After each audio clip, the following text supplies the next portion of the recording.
When the doctor looked up and asked, "Who should be listed as the mother on the birth certificate?" My mother-in-law didn't even hesitate. She glanced at my father-in-law, then stared straight at the doctor and said, "We don't want her name on it." I was still in the hospital bed, exhausted and trembling, my newborn son swaddled in the bassinet beside me. My body was weak, but my heart sank with a sharp, crushing weight. I turned to my husband, Nathan. He didn't say a word. The room went silent. The air turned cold. The doctor looked over at me, waiting. I just nodded, not trusting myself to speak. Not because I agreed, but because I didn't have the strength to fight anymore. I thought that was the end of it. I thought they had won. Then, without a word, the doctor picked up the clipboard, handed it to my in-laws, and said, "Actually, that's not your decision anymore." Their faces dropped. In that moment, everything shifted. And I knew. They weren't just trying to control the birth. They were trying to erase me. But what happened next changed the way I saw myself and my entire family forever. I never imagined that giving birth would feel like stepping into a war zone. Not with my own body, not in a hospital, and certainly not with the people who were supposed to be family. My name is Jaya Morgan. I'm 28 years old, married to Nathan, and just gave birth to our first child, a beautiful boy named Malachi. But before I held him in my arms, before I signed that birth certificate, I was holding on to my identity by a thread. Nathan and I met 3 years ago. He was charming, quiet, dependable. I loved how he listened without interrupting and how he always seemed calm, even when things got tough. We weren't perfect. We moved fast, maybe too fast. But when I found out I was pregnant last year, there was no hesitation. We got married, and I thought we were going to figure everything out together. What I didn't count on was how hard his parents would fight to keep me out of the picture. Elaine and Gerald Morgan never accepted me. From day one, I could feel it. I wasn't from the kind of family they respected. I didn't have the right background, the right voice, the right degree. I worked as a preschool teacher and took night classes online. I wasn't polished. I wasn't one of them. They never said it outright, but the message was always clear. I wasn't good enough for their son. Things got worse after we moved in with them. Nathan had lost his job during a company layoff, and with a baby on the way, we needed help. I agreed to stay with his parents until we could get back on our feet. I thought I could handle it. I told myself it would only be a few months, but from the moment we stepped into their house, it was like I disappeared. Elaine took over everything. She planned our baby shower without asking me what I wanted. She called my baby her grandson like I was just the vessel. She criticized everything, from the brand of diapers I bought to the names I liked. When I suggested Malachi, she wrinkled her nose and said, "That sounds made up. Why not something strong, biblical?" As if my choice didn't matter. Gerald didn't speak much, but when he did, it cut deep. "If Nathan had listened to us, he wouldn't be in this mess," he said once while I was sitting right there. He never raised his voice. He didn't need to. He just made it clear that in their eyes, I was a mistake that couldn't be undone. Nathan tried to keep the peace. He would say, "Just ignore them. It's only temporary." But how do you ignore people who are actively trying to erase you? Every time I spoke up, it became a fight. Every time I tried to assert myself, I was made to feel dramatic or unstable. So I stayed quiet. I stopped inviting friends over. I stopped dreaming out loud. I just focused on growing a healthy baby and getting through it. By the time I went into labor, I was already worn down. We drove to the hospital in silence. Nathan held my hand, but I felt alone. I kept waiting for him to tell his parents to back off, to protect me, to draw a line. But he never did. When we arrived, I was in pain, scared, and vulnerable. They wheeled me into the delivery room, and while I was trying to breathe through contractions, Elaine walked in and started rearranging things like she owned the place. "Let's get these lights dimmed. It's too sterile in here," she said, directing the nurse like it was her house. The nurse politely told her to wait outside until we were ready. Elaine didn't like that. She gave me a cold look and said, "You better not try to shut us out. This is our grandchild." I said nothing. I had no energy to fight. I focused on breathing, on staying calm, on not breaking apart. The labor was long and painful, but I did it. I delivered my son. And for a brief moment, the room was filled with nothing but his cries, my tears, my joy. That moment belonged to me, until they tried to take it. When the nurse brought in the birth certificate paperwork, I felt a small flicker of validation, something official, something real. But then Elaine stepped forward and said, "We'll fill that out," like it was her right. I should have spoken up. I should have screamed. But I was exhausted. I was bleeding. I was stitched. I had just pushed life into the world, and I didn't have the strength to argue. I looked to Nathan, hoping he would say something. He didn't. And that's when the doctor walked in. What happened next would change everything. Because in that moment, someone finally stood up, not just for me, but for what was right. The birth of a child is supposed to be sacred. It's supposed to be yours. But mine felt hijacked the second my son took his first breath. After hours of labor, I was numb from the waist down, drenched in sweat, and mentally hanging on by a thread. The nurses had cleaned up, wrapped Malachi in a soft blue blanket, and placed him in the bassinet next to me. He looked so small, his face barely the size of my palm. He was perfect, and I was completely drained. Nathan stood near the window, staring out at the parking lot. He hadn't said much since the delivery. I kept watching him, hoping he'd come to me, say something reassuring, anything to make me feel like I wasn't alone in that room. But instead, he stayed quiet, like he had during every moment when I needed him to speak. Elaine and Gerald arrived shortly after the baby was born. They weren't in the delivery room, but the moment they entered, it felt like they owned the space. Elaine marched right to the bassinet and started cooing over Malachi. "Look at him. He has Nathan's nose. He's definitely a Morgan." She didn't even glance at me. Gerald stood by the door, arms crossed. He didn't say anything at first, just nodded slowly as if approving something he had built. I was still lying there, my gown stained with blood, my body trembling from the aftermath of birth, and they barely acknowledged me. A nurse walked in with a clipboard. She smiled politely. "Hi. We'll need to get some information for the birth certificate, name, parents, and any other details you'd like listed." Elaine immediately stepped forward. "We'll handle that," she said. Not we, as in Nathan and me. We, as in her and Gerald. The nurse looked confused. "Actually, we'll need the mother to fill this out."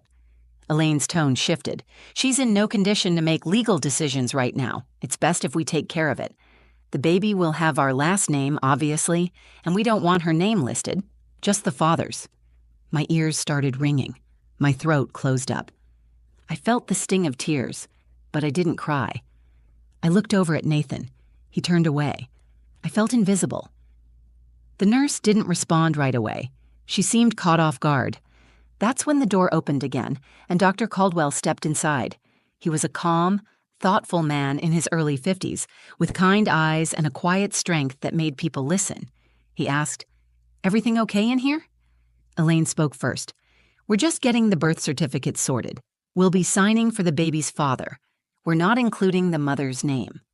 I waited for him to correct her. I waited for someone, anyone, to push back. No one had before. I had spent 9 months being silenced, steamrolled, ignored. I had stopped expecting people to fight for me. But Dr. Caldwell didn't look at Elaine.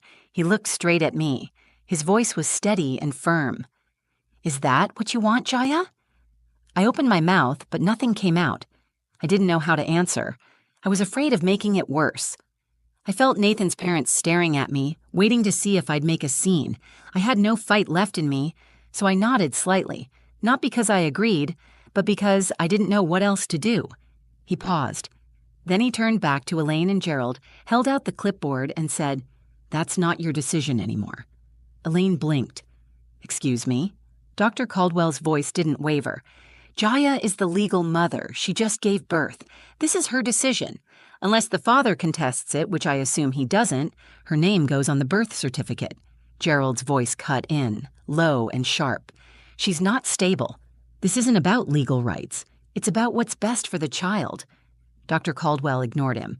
He handed the pen to me. "Jaya, you can write your name here." I took the pen.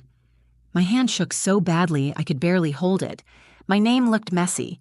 The ink smeared a little, but it was there, in black and white. Mine. Elaine's face twisted. "You're making a mistake." I didn't respond. I looked down at Malachi, sleeping peacefully, unaware of the storm in the room. In that moment, something shifted inside me. I had been afraid for so long, afraid to speak, afraid to take up space. But now I was holding the proof that I mattered, that I was his mother, and no one could take that away from me. That was the day I stopped letting them speak over me. The pen was still in my hand when Dr. Caldwell stepped aside. The room had gone quiet again. Not the soft, peaceful kind of quiet, but the kind that feels like a warning. Elaine stood with her arms folded, her lips pressed so tightly together they'd gone pale. Gerald was pacing slowly by the window, pretending to stay calm, but I saw the anger in his jaw. He was seething. I looked at Nathan. He was still near the corner of the room, almost as if he had faded into the wallpaper. He had just watched his parents try to erase me, and he had said nothing. I wanted to scream. I wanted to ask him why he let it get this far. But I was still recovering from labor, bleeding into thick hospital pads, my abdomen raw and sore. I couldn't scream. I could barely speak. But my mind was clear, and I knew something had changed. The doctor had drawn a line, and now it was my turn. I handed the clipboard back to Dr. Caldwell. He looked it over, then nodded and smiled at me. Just a small, genuine expression, like he was proud. Then he turned toward Nathan and asked, "Would you like to add your name as the father?" Nathan opened his mouth, then hesitated. "Yes," he said, "of course." The nurse stepped forward, guiding him gently through the paperwork. I watched him sign, and for the first time that day, he looked at me. His eyes were heavy, not angry, but ashamed. Elaine broke the silence again. "Nathan, don't do this. She's manipulated you from the start. You're giving her a place she doesn't deserve." He turned toward her slowly. "She's the mother of my child. She just gave birth to him. She deserves everything." It wasn't loud. It wasn't dramatic. But in that moment, Nathan's voice finally meant something. Gerald stopped pacing. Elaine's mouth fell open slightly. Then she turned her face away like she couldn't even bear to look at him. I was too stunned to speak. Nathan had always tried to keep the peace. That had been his survival tactic with his parents. Say little, stay small, avoid conflict. I had spent the entire pregnancy watching him play that part. But now he was choosing something else. He was choosing me. Dr. Caldwell handed me a copy of the signed paperwork. "Everything is in order," he said. "Congratulations, Jaya." I stared at that piece of paper. My name was there. Official, legal, permanent. That document didn't just name me as a mother. It proved that I existed, that I mattered, that I had a place in my son's life no one could take away. Elaine made one final attempt. She turned to the doctor, her voice icy. "You've overstepped your authority. We'll speak with the hospital board about this." Dr. Caldwell didn't flinch. "Please do. I'd be happy to explain why I protected my patient's rights." It wasn't a threat. It was a fact. He wasn't rattled. He wasn't afraid. He was just standing firm in what he knew was right. After that, the in-laws left. No goodbye, no acknowledgement. Just silence, followed by the sound of the door clicking shut behind them. I didn't expect to feel relief as quickly as I did, but the moment they were gone, it was like the air returned to my lungs. The weight on my chest lifted. Nathan sat beside me. He looked at Malachi, then at me. "I'm sorry," he said. "I should have said something sooner." I nodded. I wasn't ready to forgive him, not entirely, but I heard the truth in his voice. I saw the guilt in his eyes. And for the first time, I believed he wanted to change.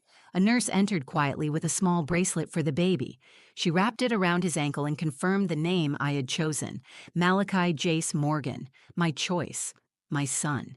She asked, "Would you like to hold him?" I nodded, and she placed him gently in my arms. His skin was warm, his breath soft. I stared down at him and whispered, "You are mine." And in that moment, I wasn't afraid anymore. I wasn't invisible. I wasn't small. I was his mother. That birth certificate wasn't just a form. It was the first chapter in a story I was finally ready to write. My name was on it, and that name would always be there, no matter what came next. After the birth certificate was signed and Elaine and Gerald stormed out of the hospital room, something shifted.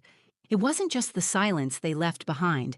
It was the absence of control, the vacuum where their dominance used to live.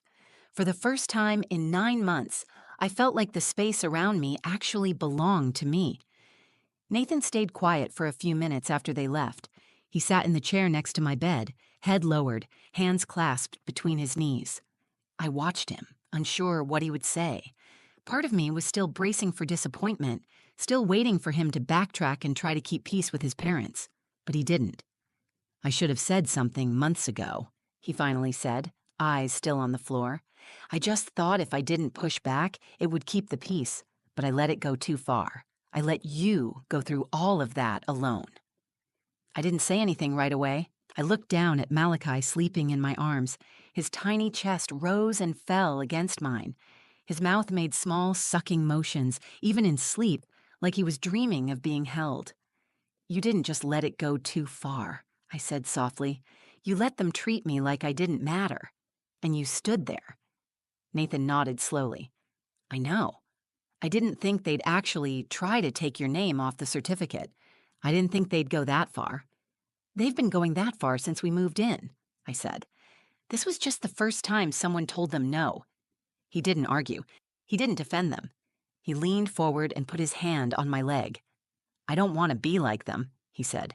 "I want to do this differently. I want to be the kind of man our son looks up to." I looked at him for a long time. I wanted to believe him, and in that moment, I did. But I also knew that promises are easy to make. It's the actions that follow that really matter. Later that evening, a nurse brought in a hospital photographer to take a newborn photo. I was still in my hospital gown, hair matted, skin pale. I hesitated at first, not wanting to be seen like that. But then I remembered what had happened earlier that day, and something in me shifted. I was tired, yes, but I had survived something most people never see, the attempt to erase me from my own child's life. So I nodded, and we took the photo. Nathan stood behind me, one hand on my shoulder, the other cradling Malachi's head. I looked straight into the camera, not smiling, just strong, just there. A mother who had fought for her place, and won. The next morning, while we were packing up to leave, a hospital administrator came by to review our paperwork. She had a warm smile and carried a folder under her arm. "Everything looks great," she said. "Congratulations again, Mom and Dad." Hearing her say that made my chest tighten, not out of fear this time, but relief. Someone had acknowledged me, without hesitation, without permission, just truthfully, simply, rightly. As she turned to leave, she paused and said, "Doctor, Caldwell asked us to add a note to your file. He said to remind you if you ever need someone to advocate for you again, you can always ask for him." I didn't expect that. My throat closed up. I nodded and whispered, "Thank you."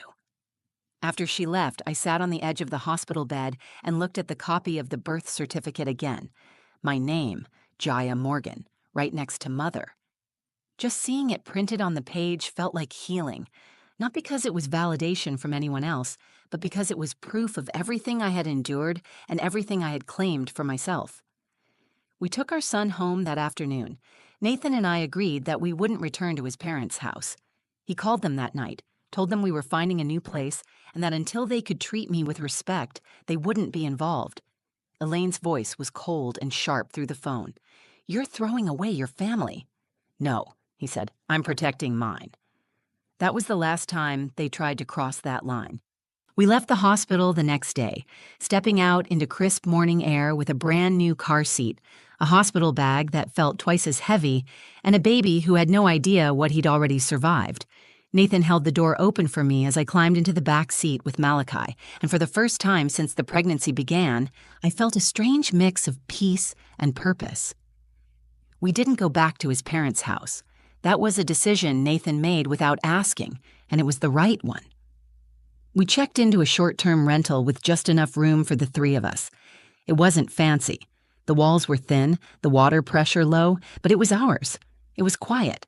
And no one stood at the door trying to decide who deserved to be a parent. In those first few weeks, I had plenty of time to think.